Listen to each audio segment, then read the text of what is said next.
لعل الله يا أخي أن ينفع. لا تحتقر شيئا.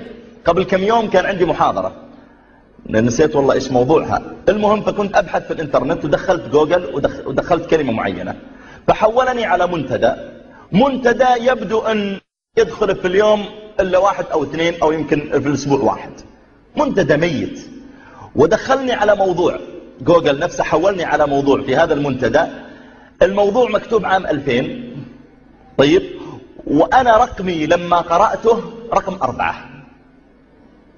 تخيل، صار له 8 أو 9 سنوات وأنا رقم 4 اللي دخله، واستفدت منه وأخذت من كلمات وضعتها في المحاضرة.